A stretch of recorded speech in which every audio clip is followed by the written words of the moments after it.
παιδιά, είμαι ο Κωνσταντίνος Βέρος και εδώ το κανάλι Eggs Gunner Box και σήμερα 13 Μαΐου, πριν πάμε στο σχολείο, έχουμε να σας κάνουμε ένα review του καινούριου Raider, Rampage, συγγνώμη.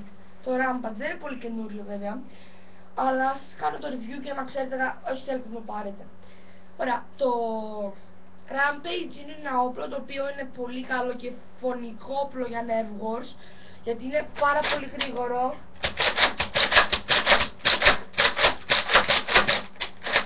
Είναι πάρα πολύ γρήγορο όπλο και αν παίζετε Nerf Wars και πάντα να κάνετε το κατάσκοπο, σας συνιστώ να μην το πάρετε ως κατάσκοπο, γιατί είναι πολύ μεγάλο και πολύ εμφανής και σας συνιστώ να το πάρετε σε, ας πούμε, Wars όταν είσαι από μακριά, επειδή αυτό πετάει πάρα πολύ μακριά και πάρα πολύ δυνατά.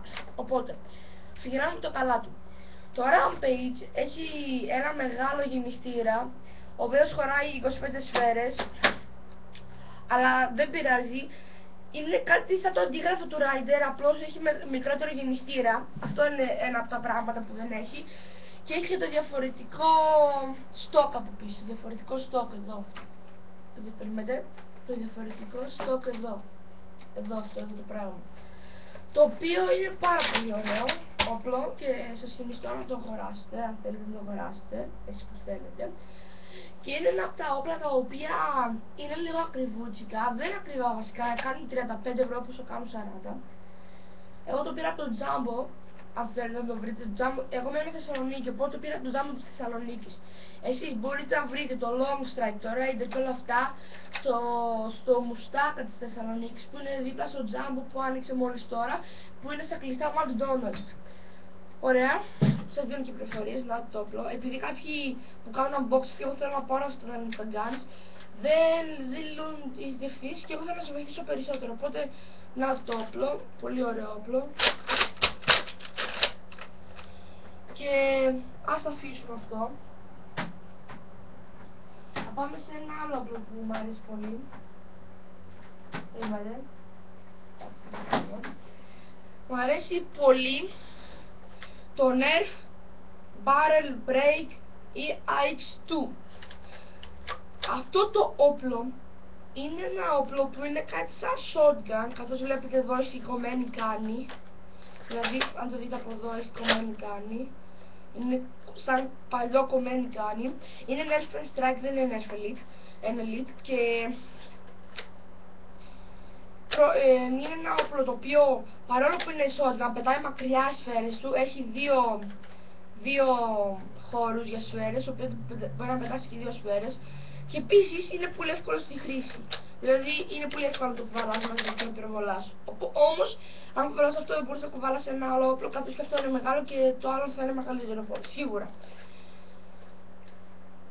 Ναι. Εννοώ μεγαλύτερο, εννοώ σαν ένα όπλο όπως το Raider, όχι όπλο μικρό που θα το έχεις στη τσέπη σου, όπλο μεγάλο, δηλαδή Raider και αυτά, Recon και τέτοια. Ξεκινάμε με τα καλά. Τα καλά αυτού του όπλου είναι ότι το όπλο, περιμένετε λίγο, έχει δύο χώρους όπλησης, δύο χώρους για να βάλεις τις σφαίρες σου, αλλά έχει και εδώ πάνω, περιμένετε λίγο, κόλλησε, τι είναι, τέλος πάντων. Εδώ πάνω έχει μια ρόγα η οποία μπορεί να βάλεις εκεί μέσα σκοπευτήρι, μπορεί να βάλεις laser, μπορείς να βάλεις τέσσερα, αλλά συγκεκριμένα με αυτό το όπλο έχετε αυτό, στο οποίο εδώ χωράνε 8 σφαίρες. 8 σφαίρες και δύο όπλες εδώ. Οπότε είναι πολύ εύκολο να πάρεις μία. Περιμένετε επειδή το βγάλα, ωραία. Μόνο αυτό είναι, και επίσης το καλό είναι ότι από εδώ έχει ένα χώρο για σκόπευσης, οπότε να μπορείτε να δείτε. Τώρα πάμε στα κακά που έχει κάποια. Στο Barrel Break EX2, το κακό είναι ότι κάνεις αρκετή ώρα να οπλίσεις. Αν κάποιος δεν ξέρει το όπλο και πάει σε Nerf War με αυτό το όπλο για πρώτη φορά, θα πρέπει να βρει πώς θα κάνει το όπλισμα. Ωραία. Παιδιά, εδώ υπάρχει ένα πορτοκαλί, κάτι σαν διακόπτης.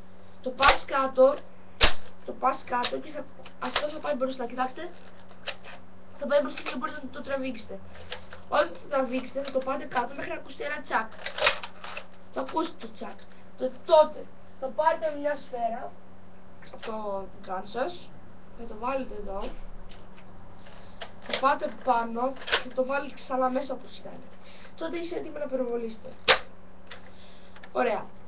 Αυτό ήταν ένα όπλο το οποίο σας συνιστώ να πάρετε, γιατί είναι ένα όπλο το οποίο βασικά δεν είπαμε τα άλλα καλά παιδιά.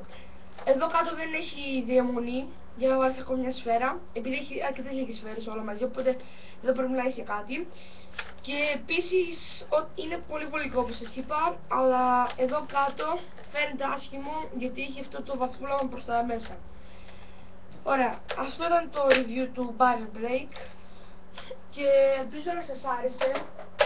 Επίσης, συγγνώμη παιδιά για αυτό το πράγμα που σας καθυστερώ, αλλά στο Rampage είπαμε ότι έχει το χώρο διαμονής μιας ακόμα μιας σφαίρας, ενώ έχει 25 σφαίρες και εκείνο έχει 10, αυτό έχει ένα χώρο διαμονής. Και το κακό με το Barrel Break, το άλλο κακό με το Barrel Break είναι ότι δεν χωράνε, δεν είναι, από πίσω δεν έχει στόχ για να κρατάς το χέρι σου, οπότε είναι λίγο κάπως. Ωραία, αυτό ήταν που ήθελα να σας κάνω και τα λέμε την επόμενη φορά παιδιά.